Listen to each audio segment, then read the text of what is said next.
നമസ്കാരം, മീഡിയ ഗ്രാമത്തിലേക്ക് സ്വാഗതം. തെരഞ്ഞെടുപ്പിൽ മത്സരിക്കാനൊരുങ്ങുന്ന ബി.ജെ.പി. മത്സരാർത്ഥികൾക്ക് മുട്ടൻ പണി കിട്ടിയിരിക്കുന്നു.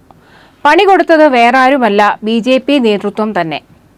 തെരഞ്ഞെടുപ്പിൽ മത്സരിക്കാൻ ആഗ്രഹിക്കുന്ന ഓരോ ബി.ജെ.പി. മത്സരാർത്ഥിയും സീറ്റ് ലഭിക്കാനായി സൂക്ഷ്മമായ പരിശോധനയ്ക്ക് വിധേയമാകേണ്ടതാണെന്നും അതിനായി അവർക്ക് പൂരിപ്പിച്ചു നൽകാൻ ഒരു നീണ്ട പ്രൊഫോമ അഥവാ ഫോം നൽകുന്നതാണെന്നുമാണ് നേതൃത്വത്തിന്റെ തീരുമാനം. ഈ ഫോമിൽ അവർ പൂരിപ്പിക്കേണ്ട കാര്യങ്ങൾ എന്തൊക്കെയാണ് എന്ന് ദ ഹിന്ദു ദിനപത്രം റിപ്പോർട്ട് ചെയ്യുന്നു. മത്സരാർത്ഥികളുടെ കഴിഞ്ഞ 5 വർഷത്തെ രാഷ്ട്രീയ പ്രകടനം വിലയിരുത്താനും അതോടൊപ്പം അവരുടെ സാമൂഹിക അവബോധവും മറ്റ് പ്രത്യേക കഴിവുകളുമൊക്കെ അവലോകനം ചെയ്യാനും നേതൃത്വത്തെ സഹായിക്കുന്ന രീതിയിലാണത്രേ ഈ പ്രൊഫോമ രൂപപ്പെടുത്തിയിരിക്കുന്നത്.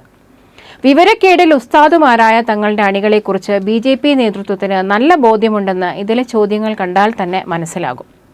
കഴിഞ്ഞ 5 വർഷത്തിനിടെ വിദ്വേഷത്താൽ മാത്രമല്ല വിവരമില്ലായ്മയാലും ജനമധ്യത്തിൽ കോമാളികളായ നിരവധി ബി.ജെ.പി. എംപിമാരെയും എം.എൽ.എമാരെയും നേതാക്കളെയും നാം മാത്രമല്ല ഈ ഉന്നത നേതാക്കളും കണ്ടതാണ്. ഇനിയെങ്കിലും ഇത്തിരി നാണക്കേട് ഒഴിവാക്കാൻ വേണ്ടി കൂടിയാണ് ഈ പുതിയ പ്രൊഫോമ നേതൃത്വം രംഗത്തിറക്കിയിരിക്കുന്നത് എന്നതിൽ സംശയമില്ല. താൻ മത്സരിക്കാൻ ആഗ്രഹിക്കുന്ന മണ്ഡലത്തിലെ ഏറ്റവും ശക്തനായ എതിരാളി ആരാണെന്നും അവിടുത്തെ ജാതി അനുപാതം എന്താണെന്നും ഏതൊക്കെ നിയമസഭാ മണ്ഡലങ്ങൾ ഉൾപ്പെടുന്നുവെന്നും അവിടുത്തെ മറ്റു പാർട്ടികളും എം.എൽ.എമാരും ആരാണെന്നും പ്രധാന പ്രാദേശിക പ്രശ്നങ്ങൾ എന്തൊക്കെയാണെന്നും ഒക്കെ പ്രൊഫോമയിലെ ചോദ്യാവലിയിൽ ഉൾപ്പെടുന്നു.